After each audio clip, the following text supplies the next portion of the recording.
Hello, and welcome to another quiet journey into sleepy history. Let's begin by getting comfortable. Find a cozy position, loosen your jaw, let your shoulders drop, and close your eyes. There is nothing you need to do now. No notifications, no plans, no pressure. Just breathe. Slowly, even slower. Let the outside world fade, like a candle at the end of a long night. Let your thoughts soften, like a well-worn blanket. You're safe here, you're calm, and you're going to sleep well tonight. Now, let us drift gently into the soft and curious story of something we all know, but rarely think about: the bed, the quiet invention beneath us. Our final stop every evening, our first moment of stillness each morning. It's easy to forget that beds have a history, but they do, a long one. And tonight, we're going to follow it. From the ground to the mattress, from straw to springs, from cave floors to king-sized luxury. But we'll take it slow, because this is not just a story about furniture. It's a story about rest, about the human need for comfort, and how that need stayed with us through every corner of time. Let's start far, far back. Imagine a cold cave, deep in prehistory. No house, no electricity, no pillows, just people huddled in the dark. But even then, even in the beginning, humans wanted a place to sleep, so they made one. They cleared flat patches of earth. They gathered leaves and dry grass. They shaped it into soft piles, raised slightly off the cold stone. It wasn't fancy, but it was thoughtful. Even back then, we were looking for softness, for warmth, for peace. Anthropologists discovered some of the oldest sleeping sites. In South Africa, over 70,000 years ago, these were not just random spots. They were prepared sleeping surfaces. Some had layers of grass and ash. The ash helped keep bugs away. That's how clever our ancestors were. Even in the most basic settings, they were making beds. Now, let's walk a little farther in time. Imagine a small house made of mud and wood, maybe in Mesopotamia or ancient Egypt. The fire has gone low, the night air is cool, and in the corner of the room is something new, a raised platform made of woven reeds or wood, slightly lifted off the floor. A bed, not just a pile of straw, but a structure, a piece of design. In Egypt, beds were raised to avoid snakes and insects. They were often curved to fit the natural shape of the human body. Some were even made of ivory or ebony wood. For the rich, can you picture it? A long, narrow bed with a curved wooden base and a small headrest made of stone or ceramic. Strange to us now, but soft to them, because comfort is always relative. What feels good depends on what you're used to. They didn't have foam or feathers, but they had quiet, they had stillness, and they had sleep. Even the pharaohs were buried with their beds, because rest was not just a need, it was sacred. Let's move again. This time to ancient Greece. The Greeks were thinkers, and they were also quite practical. Their beds were called clines, raised couches used for both sleeping and dining. Yes, people ate lying down, reclined on one elbow, sipping wine, talking softly, and then drifting off to sleep.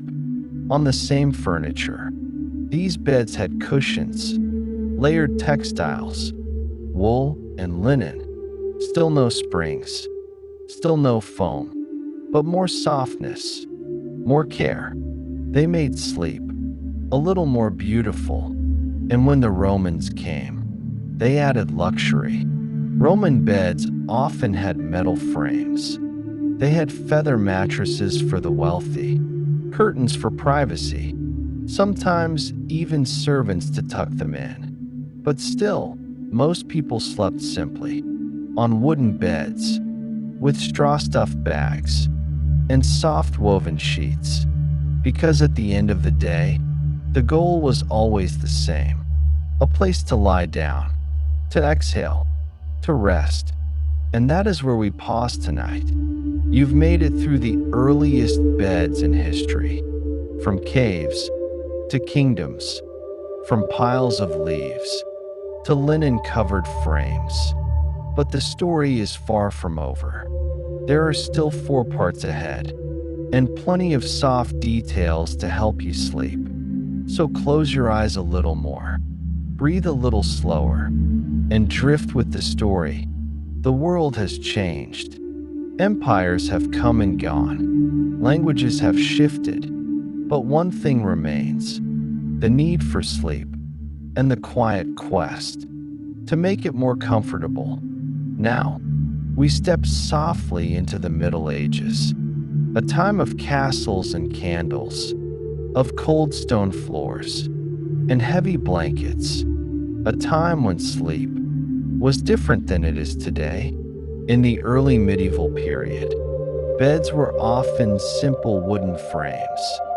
Thick ropes were strung across, and on top, a large fabric sack was filled with straw or hay, sometimes feathers. If you were lucky or wealthy, this sack was called a pallet, and it was not as soft as it sounds, but it was enough, because people were tired, and the world was quiet at night. Families often shared one bed: parents, children, sometimes even guests. Not because it was cozy, but because warmth was valuable, and firewood was scarce. There was little privacy, but there was togetherness. Now picture a noble family, a grand room, tall windows, and in the center, a towering bed, not just for sleeping, but for showing status. The beds of royalty were tall and dramatic. Canopies overhead, velvet curtains on all sides, carved wood, silk sheets, and thick mattresses, sometimes filled with horsehair. These beds were not just furniture. They were statements. They said, "I have power, I have servants, and I can afford softness." But even then, softness was rare. There were no memory foams, no orthopedic layers, just layers of cloth, stuffed with natural materials, stitched by hand. In many homes, beds were built into walls, especially in colder regions. They looked like little wooden closets, with a small mattress inside. You would crawl in, pull the door closed, and sleep in your own warm box. It sounds strange now, but it was cozy, safe, and silent. The world outside was harsh, but inside that wooden bed, you could breathe easily. Sleep was seen differently back then. It came in 2 parts. People would sleep for a few hours, wake around midnight, talk quietly, pray, maybe eat a little, and then return to bed for a second sleep. This pattern was called segmented sleep, and it was normal for centuries. The idea of one long night of sleep did not arrive until much later. Now imagine a small village, a modest home, stone walls, a fireplace glowing, and near it, a bed with straw ticking and wool blankets. Someone lies there, listening to the wind outside. The fire crackles. A baby stirs softly, but soon all is quiet again. That was sleep in the medieval world. Raw, basic, but somehow enough. Because the stars still shone, the night was still gentle, and the body still rested. Beds were not yet machines. They were not gadgets. They were not adjustable, foldable, or filled with gel. They were simple. They were places of rest. And that was enough. As we drift toward the next era, we carry the same wish that people did then. A soft place to rest, a quiet place to breathe, and a warm place to sleep. But things were about to change. The world was waking up. Trade was growing. Textiles were improving. And the idea of comfort was starting to expand. In the next part, we enter the world of invention, of springs and stuffing, of linen and lace. But for now, just breathe. The bed you're in tonight owes something to those before it, to the ones built by hand, stuffed with straw, warmed by the fire. There is a long thread between their sleep and yours, and it stretches softly through time. Take another slow breath. Let your body sink a little deeper. Let your thoughts drift. We're not in a rush. The night is long, and you are safe. Now, let us gently move forward again. Through time, the world is changing. The age of invention has arrived. Cities are growing. Factories are humming. The Industrial Revolution has quietly knocked on the door, and with it, the bed begins to evolve. Until now, a bed was mostly wood, stuffed cloth, and handmade blankets. But in the 1800s, something new appears. Metal, iron, and brass bed frames become common. They are cleaner, stronger, less likely to attract bugs, and easier to take apart and move. This is a quiet shift, but an important one. And then, another soft revolution begins. The mattress gets springs. The first spring mattress is believed to have appeared in the mid-1800s. Imagine it, a layer of metal coils, carefully arranged, beneath padding and cloth. Not too soft, not too hard. A little bounce, a little give. For the first time, your bed could respond to your body, not just lie flat, but gently support you. This was a major step, and people noticed. Mattresses became more than just sacks of stuffing. They became experiences. Soon, companies began competing to create better beds. In the United States, brands like Sealy and Simmons began experimenting with materials and shapes. They added layers. They stitched patterns. They found ways to make the mattress look as good as it felt. It was no longer just for sleep. It was for rest, for reading, for comfort. The idea of a good night's sleep started to matter, and so did the bed that helped make it happen. By the early 1900s, coil spring mattresses were common, and they kept evolving.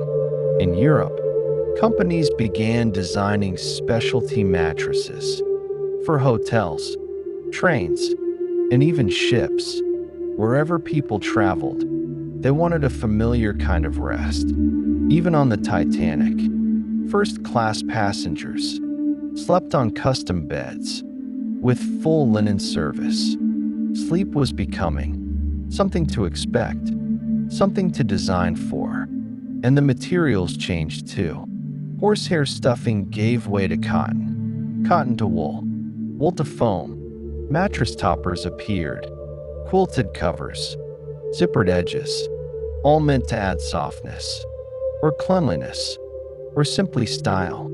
Meanwhile, bed frames became simpler. Wood returned in new forms.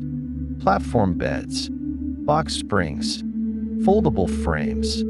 The goal was always the same: support the body, quiet the mind, and make sleep something to look forward to, Now picture a bedroom in 1950. Soft lighting, a tidy bed, white sheets, a patterned blanket, and a radio playing quietly in the background. A person walks in, sits on the edge, takes a deep breath, and lies back. The bed creaks a little, but it holds. Soft, steady, silent. That is where we are now. The modern age, where sleep and the bed that supports it have become part of daily life. But there is still more to come.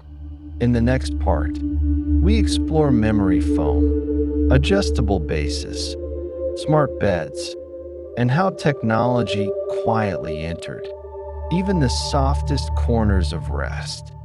For now, close your eyes again. Feel the surface beneath you, your own bed, with its own story. It may have springs, or foam, or layers of both. But no matter the shape or size, it carries the same purpose as the beds from long ago: to hold you, to comfort you, to help you sleep. And sleep is near. Breathe in and out.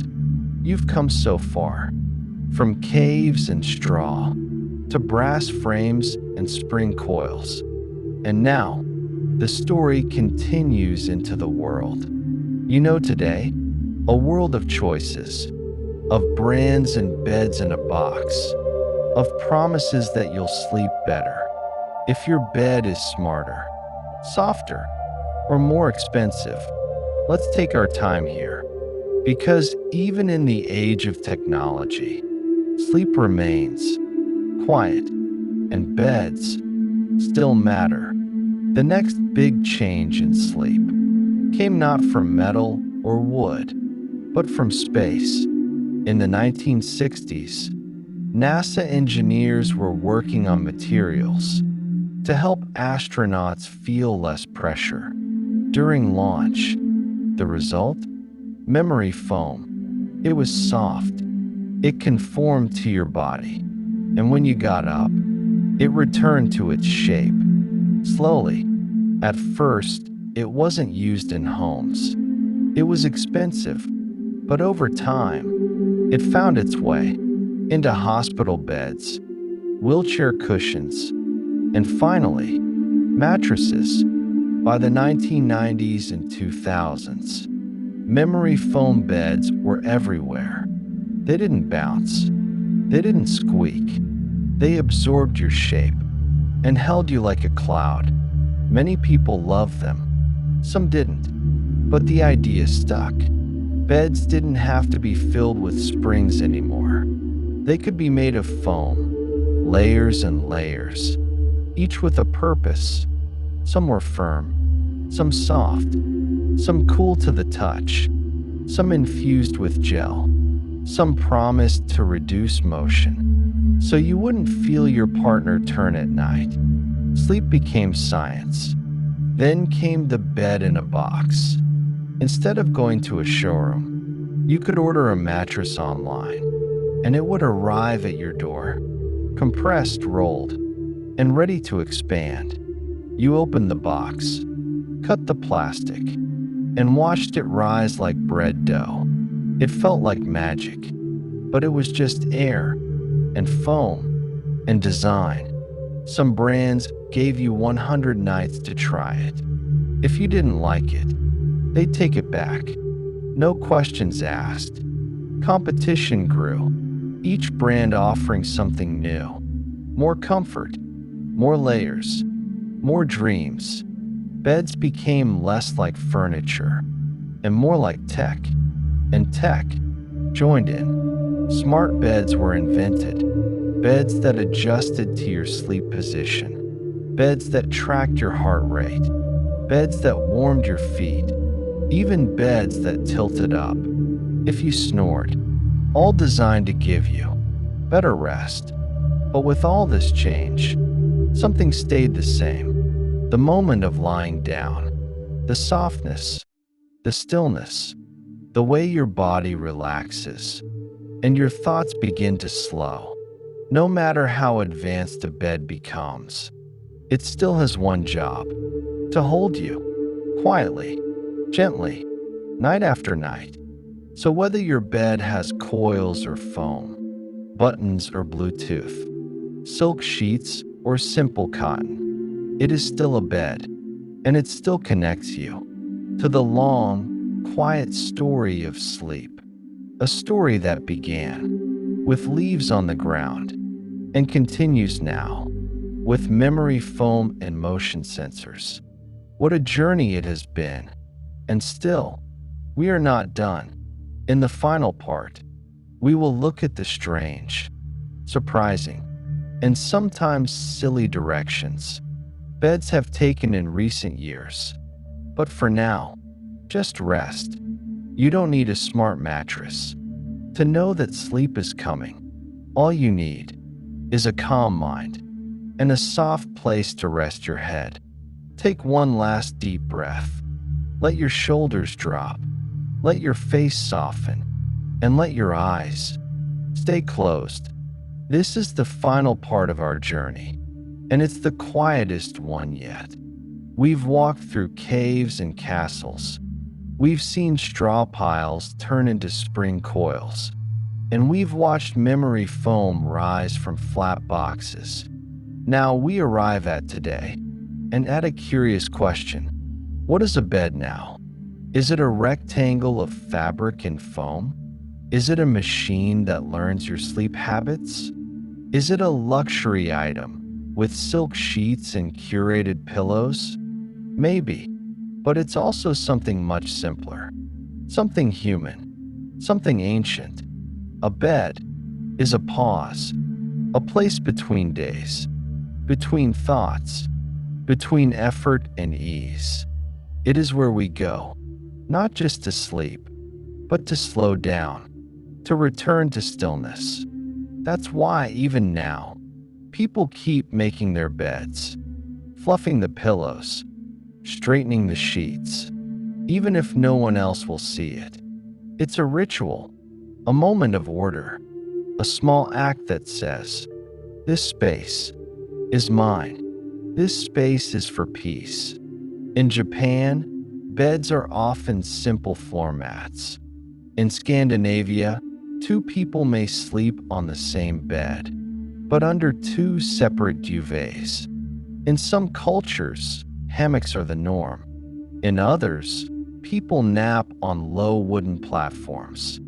There are canopy beds, bunk beds, folding beds, and even water beds. Each one reflects the same need: to rest, to float, to sleep. Even in the busiest cities, even in the loudest homes, the bed remains a personal island of calm. It listens to your weight. It shapes around you. And when the lights go out, it holds your dreams. Some people read in bed. Some talk. Some scroll their phones. Some simply lie there, waiting for sleep to come. And it always does. Eventually, quietly, like a wave over sand. You may not notice when it arrives, but your bed does. It holds you, just the same. So tonight, as you lie there, wrapped in silence, know that you are part of something old, something soft, something shared by people across centuries. The need to rest, the search for comfort, the gift of sleep. This story is not just about beds. It's about you, your body, tired from the day, your thoughts, ready to slow down, your breath, steady and soft. And now, you can let go. You don't need to think anymore. You don't need to remember details. The story is over. The night is yours. So breathe in and out. Let your chest rise and fall. Let your limbs grow heavy. Let your mind grow quiet. You are safe. You are calm. And you are exactly where you need to be. From all of us here at SleepySide TV, good night. Sleep well. And we'll see you again very, very soon. Thanks for watching. Please subscribe to my channel for more sleeping pills like this.